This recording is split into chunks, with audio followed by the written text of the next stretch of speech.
ውድ የመረጃ ዩቲዩብ ገጽ ተከታዮችና አድማጮች እንደምን አላችሁ? ለዕለቱ የተመራሩትን አርዕስተ ዜና ወደ እናንተ ይዘን ቀርበናል። በቅድሚያ ወደ መካከለኛው ምስራቅ የተመለከተ ዜና እናልፋለን። መጥፎ ስምምነት አላደረግንም ሲሉ የአሜሪካው ፕሬዝዳንት ዶናልድ ትራምፕ ተናገሩ። የአሜሪካው ፕሬዝዳንት ዶናልድ ትራምፕ አሜሪካ ከኢራን ጋር አዲስ የኒውክሌር ድርድር ጋር በተያያዘ በሰጡት መግለጫ ተቺዎች በጽኑ ተከላከሉ።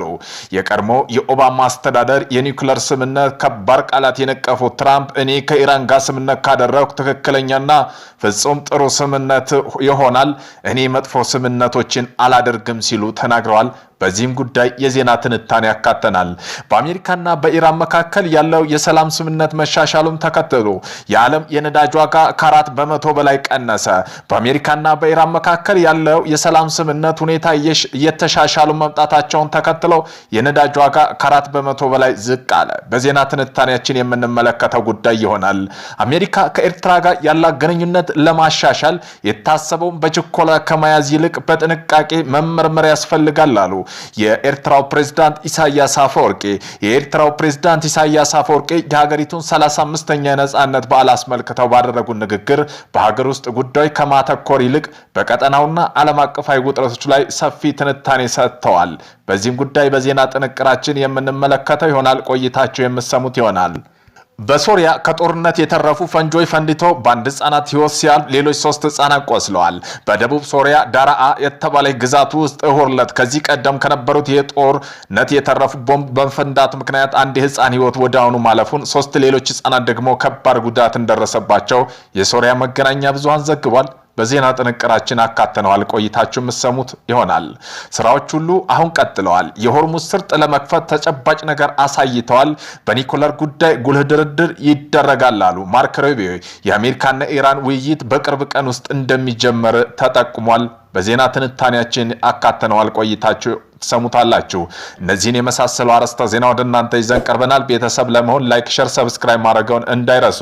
ወደ ዜና ትንታኔያችን ስናልፍ አሜሪካና ኢራን የሆርሙዝ ሰርጥን ለመክፈት በመርህ ደረጃ እንደተስማሙ ኒውዮርክ ታይምስ ምንጮች ዋቢ አድርጎ ዘግቧል።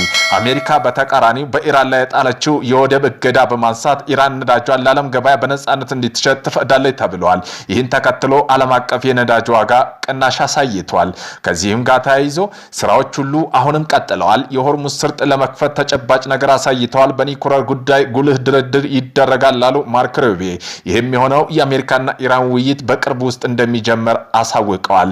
የአሜሪካ የውጭ ጉዳይ ቢሮ ኃላፊ ማርክ ሩቢዮ ስምምነቱ በአንድም በሌላም መንገድ ይደረጋል ብለዋል። በህንድ ይፋ የስራ ጉብኝት እያደረጉ የሚገኙት ሩቢዮ ተጨማሪ የሚቋጨው ስምምነት ዛሬም ሊፈጸም ይችላል ሲሉ ያላቸውን እምነት ገልጸዋል።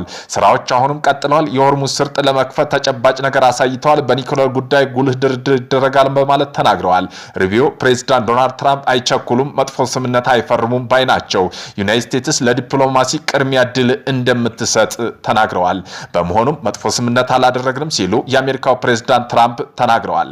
የአሜሪካው ፕሬዝዳንት ዶናልድ ትራምፕ ከአሜሪካና ከኢራን አዲስ የኒውክሌር ድርድር ጋር በተያያዘ በሰጡት መግለጫ ተቺዎችን በጽኑ ተከላክለዋል። የቀድሞ የኦባማ አስተዳደር የኒውክሌር ስምምነት በከባድ ቃላት የነቀፉት የአሁኑ የአሜሪካው ፕሬዝዳንት ዶናልድ ትራምፕ እኔ ከኢራን ጋር ስምምነት ካደረኩ ትክክለኛና ፍጹም ጥሩ ስምምነት ይሆናል፣ እኔ መጥፎ ስምምነቶችን አላደርግም ሲሉ ተናግረዋል። ዋይት ሃውስ የኢራን የኒውክሌር መርሃ ግብር ለመግታት ድርድር በጥንቃቄ እየቀጠለበት መሆኑን የአሜሪካ ጥቅሟን የሚያስከብር ጠንካራ ስምምነት ላይ ብቻ እንደምትፈጽም አስታውቀዋል። በመሆኑም በአሜሪካና በኢራን መካከል ያለው የሰላም ስምምነት ሁኔታ የተሻሻሉ መምጣታቸውን ተከትሎ የዓለም የነዳጅ ዋጋ ከ4 በመቶ በላይ ዝቅ አለ።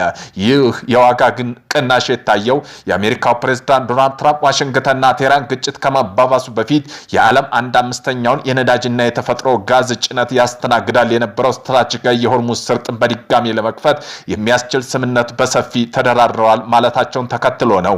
ምንም እንኳ በገበያው ላይ ከፍተኛ መነቃቃትና ተስፋ ቢታይም በተለይ አሜሪካ በሆርሙዝ ላይ በጣለችው የባህር ኃይል ከበባና የመርከብ ጉዞ እገዳ ዙሪያ በሁለቱ ወገኖች መካከል አሁንም ድረስ ጉልህ አለመግባባት አለ። ሮይተርስ እንደዘገበው ሁለቱ ዋሽንግተንና ቴህራን በቅርበት ተደረጉ ንግግሮች ላይ የመሻሻል ምልክቶች መታየታቸውን ቢያምኑም ዋና ዋና ጉዳዮች ግን አሁንም እልባት ሳያገኙ ቀርተዋል። ኢኮኖሚ ተንታኞች ይፋ ስምምነት ላይ ቢደረስም እንኳ በፈራረሱ መሰረተ ልማቶች፣ በጸጥታ ስጋቶች፣ በባህር ላይ ፈንጂዎች የማጽዳት ስራዎችና የባህር ትራንስፖርት ኩባንያዎች በቀጠናው ላይ ስራቸውን ለመጀመር መደበኛ የነዳጅ ፍሰት ለመመለስ ወራትን ሊወስድ እንደሚችል አስጠንቅቀዋል። ይህ የነዳጅ ዋጋ በከፍተኛ ሁኔታ መቀነስ በዓለም አቀፍ ደረጃ በባለ ሀብቶች ዘንድ ያለው መተማመን ከፍ አድርጎታል። መካከለኛው ምስራቅ ያለው ውጥረት መረጋገጡን የዋጋ ንረትን ጫና ሊቀንስና የዓለም አቀፍ የንግድ መስመሮች ሊያረጋጋ ይችላል የሚል ተስፋ የኢሳያ ስቶክ ገበያዎች የአሜሪካ ንግድ አመላካቾች ጭማሪ አሳይተዋል። አሜሪካ ከኢራን ጋር ያላት ግንኙነት ለማሻሻል የታሰበት በችኮላ ከመያዝ ይልቅ በጥንቃቄ መመርመር ያስፈልጋል አሉ ፕሬዝዳንት ኢሳያስ አፈወርቂ። የኤርትራው ፕሬዝዳንት ኢሳያስ አፈወርቂ ይህን ያሉት የሀገሪቱን 35ኛ ነጻነት በዓል አስመልክተው ባደረጉት ንግግር በሀገር ውስጥ ጉዳይ በማተኮር ይልቅ በቀጠና ዓለም አቀፋዊ ውጥረቶች ሰፊ ትንታኔ ሰጥተዋል። ፕሬዝዳንቱ ባለፈው ዓመት በአፍሪካ ቀንድ በቀይ ባህር ቀጠና የገመቶቻቸውን የደህንነት ስጋቶች በተለይ ኢትዮጵያና በሱዳን መከሰታቸውን ጠቅሰዋል። አያይዘውም የኢጋድ ሚና በመተቸት ድርጅቱ ወደ ልማት አጋርነን ለመቀየር የተደረገው ጥረት እንዳልተሳካና አሁንም በሶማሌ በኢትዮጵያ በሱዳንና በደቡብ ሱዳን ያለው ሁኔታ እጅግ አደገኛ መሆናቸውን አስገንዝበዋል። ከዓለም አቀፍ ሁኔታ አኳያ የሆርሙዝ መጠበብ መዘጋትና ኢራን ጦርን በማንሳት አለመረጋጋቱ እየተባባሰ መምጣቱን ጠቁመዋል። የአሜሪካው ፕሬዝዳንት ትራምፕ አስተዳደር ከኤርትራ ያለው ግንኙነት ለማሻሻል እያደረገ ስለተባለው ጥረት ሲያብራሩም ጉዳዩ በችኮላ ከመያዝ ይልቅ በጥንቃቄ መመርመር እንደሚያስፈልገውም ገልጸዋል። የህዝባዊ ወያኔ ሓርነት መልካም ምኞት መልእክት ለኤርትራ የትግራይ ህዝብ ነጻነት ግንባር ህወሓት ለምን ለኤርትራ ህዝብ 35ኛው ዓመት ነጻነት በዓል እንኳን አደረሳችሁ በማለት ይወዳል ብለዋል። የትግራይ ህዝብ መሪ ድርጅት ህወሓት በህዝቦቹ የራስ ውሳኔ መብት ላይ ካላቸው የማይናወጥ መሰረታዊ እምነት በመነሳት የኤርትራ ህዝብ ለ30 ዓመት የራሱን ዕጣ ፋንታ በራሱ መወሰን ላደረገው ትግል ድጋፍ ሲገልጹ ቆይተዋል። በዚህም 35ኛው ዓመት ነጻነት በዓላችሁ ይህም አቋማችሁ እንደገና ሊያረጋግጥላችሁ ይፈልጋል ብለዋል። የትግራይና ኤርትራ ህዝቦች ለብዙ ዓመታት ባካሄዱ ፍትሃዊ ትግል እንደ ህዝብ በክፉና በደጉ ጊዜ ለጋራ ድል የተደጋገፉ ወንድማማች ህዝቦች ናቸው። የትግራይ ህዝብና መሪ ድርጅቱ ህወሓት አሁንም ከኤርትራ ህዝብ እንዲሁም ከሌሎች ህዝቦች ጋር በመልካም ጉርብትናና ወዳጅነት የተመሰረተ ሰላማዊ ግንኙነትና የጋራ ልማት እንዲጠናከር ያላቸውን ፍላጎት እየገለጹ ነው። የኤርትራ ህዝብ ይህን ግንኙነት ወዳጅነት በማጠናከር በበኩሉ አስተዋጽኦ እንደሚያደርግ በመተማመን ነው በድጋሚ በ35ኛው ዓመት የነጻነት በዓል እንኳን አደረሳችሁ በማለት መልእክት አስተላልፈዋል። በደቡብ ሶሪያ ዳራአ በተባለ ግዛት ውስጥ ሁርለት ከዚህ ቀደም የነበረው ጦርነት የተረፉ ቦምብ በመፈንዳቱ ምክንያት አንድ ህፃንና ሌሎች 3 ህፃናት ከባድ ጉዳት ደርሶባቸዋል። ጥቃት የተከሰተው በዳራአ ምስራቅ ገጠራማ ክፍል የሚገኝ አልጋሪያ አልሻቅሪያ በተባለ ከተማ ውስጥ ሲሆን 14 ዓመት የዘለቀ የሶሪያ እርስ በርስ ጦር በተግባር ቢያበቃም አሁን ድረስ በተለያዩ አገሪቱ ክፍሎች የተቀበሩና ያልፈነዱ ፈንጂዎች በንጹሃን ዜጎች በተለይ በህፃናት ከፍተኛ ህይወትና የአካል ጉዳት ስጋት መደቀናቸው ቀጥለዋል። በአሁኑ ወቅት ዓለም አቀፍ የቀይ መስቀል ኮሚቴ ጨምሮ የተለያዩ ዓለም አቀፋዊ ድርጅቶች ከሶሪያ አካባቢ ባለስልጣን ጋር በመተባበር እነዚህ የጦርነት ቅሪት የሆኑ ገዳይ ፈንጂዎች በአካባቢው የማጽዳት ስራ እያከናወነ እንደሚገኝ ታውቋል።